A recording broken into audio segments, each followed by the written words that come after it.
پتہ تو کچھ ہے نہیں. میں آپ کے سامنے اب ان کی بات کرنے لگا ہوں جنہوں نے رسول اللہ کو دیکھا ہے.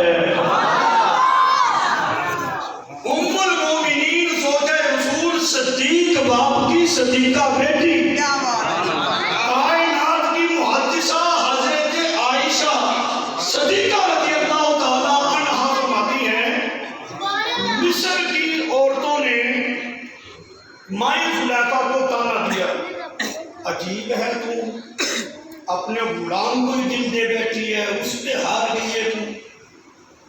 آپ نے فرمایا کہ ان کو ایسے سمجھ نہیں آئے گی.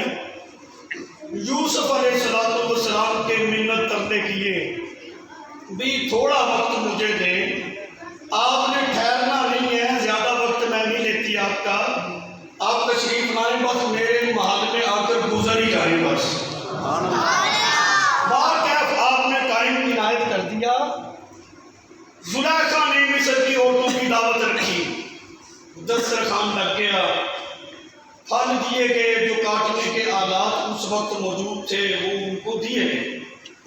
حضرت یوسف علیہ السلام رکے نہیں، ٹھہرے نہیں، ایک طرف سے آئے دوسری طرف سے چلے گئے.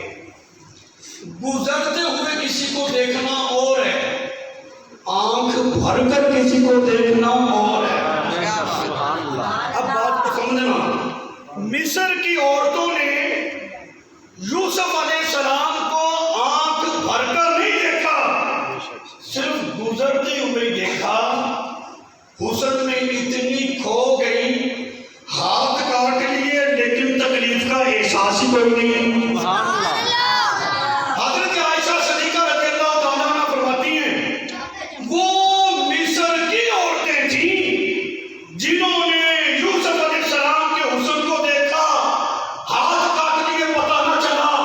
آپ فرماتی ہیں اگر مصر کی عورتیں میرے سرتاج امام الانبیاء علیہ السلام کو دیکھ لیتی تو اپنی دل نکال کر کاٹ لیتی، انہیں پتہ ہی نہ چلتا.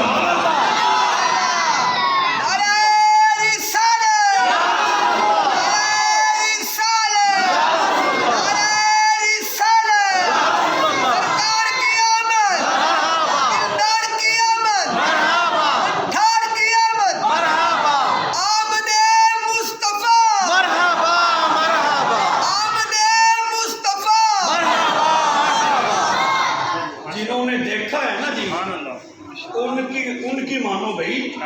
حضرت عائشہ رضی اللہ تعالیٰ عنہا نے ایک مرتبہ نہیں بے شمار مرتبہ سرکار کے نظارے کیے. بے شک اب سرکار کی زوجہ رسول ہے، مومنوں کی ماں ہے، فرما بردار بیٹا وہی ہوتا ہے جو اپنی ماں کی بات مانتا ہے. بے شک سبحان اللہ. ایک طرف وہ جاہل قسم کا چھوکرا جو بند کمرے میں بیٹھا ہے، اللہ یہ موبائل جو ہے نا یہ پرویز مشرف نے کام کیا ہے.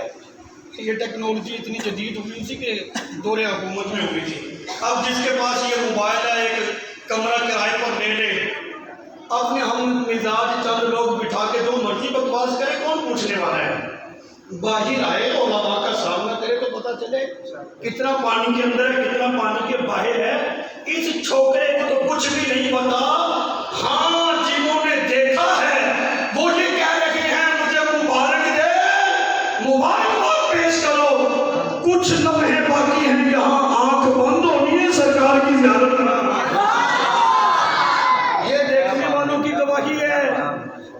حضرت عائشہ رضی اللہ تعالیٰ عنہا فرما رہی ہیں سرکار سونے اتنے تھے کہ ہاتھ تک بات رکنی نہیں تھی، دل ہی انہوں نے کاٹ لینے تھے.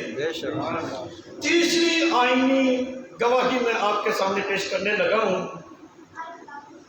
کائنات میں انبیاء کے بعد مخلوق خدا میں جس کا مقام سب سے بلند ہے وہ ہے خلیفہ اول، خلیفہ بلا فصل حضرت ابو بکر صدیق رضی اللہ تعالیٰ عنہ.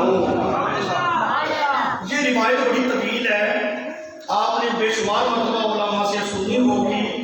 میں تھوڑا سا اشارہ دے کے مسئلہ سمجھاتا ہوں پھر آگے کو چلتے ہیں. غار میں سارے سوراخ بند کر دیے، ایک رہ گیا تھا. حضرت ابو بکر صدیق رضی اللہ تعالیٰ عنہ نے اس کے اوپر اپنا پاؤں رکھا، نبی کریم علیہ السلام اپنا مبارک سر ابو بکر کی گود میں رکھ کر آرام فرما ہو گئے۔ سانپ نے ڈسا، تکلیف کی، یہ جو تبصرہ ہے نا، یہ کیا ہوتی ہے حدیث، جہاں حدیث کے الفاظ ہوں وہاں تو سر جھکتا ہے نا ہر مومن کا، لیکن جو حدیث کے اوپر تبصرہ ہوتا ہے نا جی، تبصرہ علماء کرتے ہیں تو علماء پھر اس پر اختلاف نہیں کر سکتے۔ حدیث تو یہ ہے کہ سانپ نے ڈسا ہے اور حضرت ابو بکر صدیق رضی اللہ تعالیٰ عنہ روئے ہیں، تبصرہ اس پر یہ ہوا، کہتے تکلیف کی شدت بہت زیادہ تھی، آپ نے ادب کو ملحوظ رکھتے ہوئے پاؤں کو حرکت نہیں دی تاکہ سرکار کے آرام میں خلل نہ واقع ہو، لیکن تکلیف کی وجہ سے روئے۔ میں نے کہا جی یہ تبصرہ درست نہیں، کہتے کتابوں میں موجود ہے، حوالہ ہمارے پاس موجود ہے۔ میں نے کہا پھر بھی درست نہیں ہے، یہ کتاب ہے، یہ کتاب کوئی قرآن تو نہیں ہے نا جس کا حوالہ دے رہے ہو، یہ کوئی حدیث تو نہیں ہے جس کا تم حوالہ کوٹ کر رہے ہو، یہ ایک تبصرہ ہے۔ تبصرہ علماء نے کیا تو ہم بھی تو کر سکتے ہیں کہ کوئی نہیں۔ کہتے جی تکلیف کی وجہ سے روئے، میں نے کہا نہیں، تکلیف کی وجہ سے حضرت ابو بکر صدیق کا رونا ثابت کرنا یہ آپ کی شان نہیں بلکہ آپ کی توہین ہے۔ میرے پاس دلیل ہے، مصر کی عورتوں کو حضرت ابو بکر صدیق کے ساتھ کیا پیار کیا گیا؟ رب کی ساری مخلوق میں انبیاء کے بعد جو سب سے افضل ہے ابو بکر ہے۔ مصر کی عورتیں تو حضرت سیدنا صدیق اکبر رضی اللہ تعالیٰ عنہ جو نالین پاک پہنتے تھے اس کے ساتھ مٹی رکھتی تھی، اس کے بھی برابر تھے۔ سبحان اللہ۔ مصر کی عورتوں نے وہ حسن یوسف کو دیکھا، حسن میں کھو گئی، ہاتھ کاٹ دیے، تکلیف کا احساس نہیں۔ میں نے کہا ابو بکر کی گود میں حسن محمد ہو، سبحان اللہ، تکلیف کا احساس کیسے ہو سکتا ہے؟ سبحان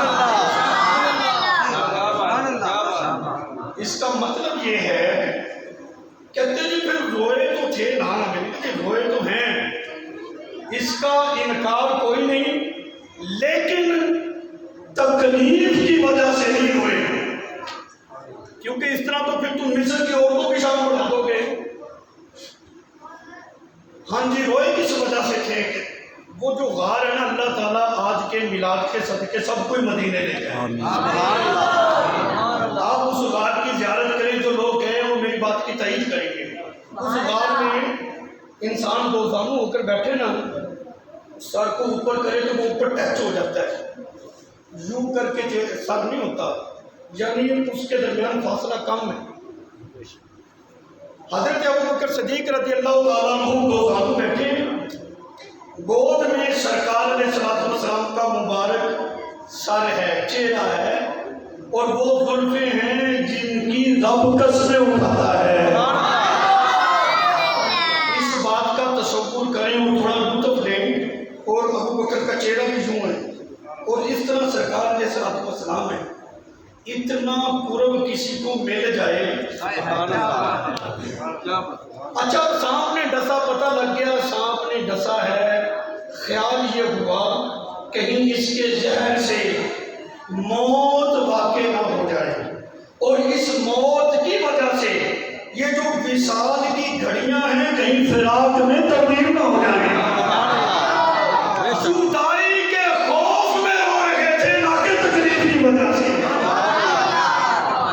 سرکار کا حسن تو وہ حسن تھا کہ اس حسن میں کسی تکلیف کا احساس ہی کوئی نہیں۔ بے شک یہ حسن، یہ دیکھنے والوں کی بات میں کر رہا ہوں، جو سنی سنائی، جس نے 2.5 کتابیں پڑھی وہ بھی پوری نہ پڑھی، اور ممبر پہ چڑھ کے بکواس کرے، اس کی کوئی نکت نہیں بھائی، اس کی کوئی حیثیت نہیں۔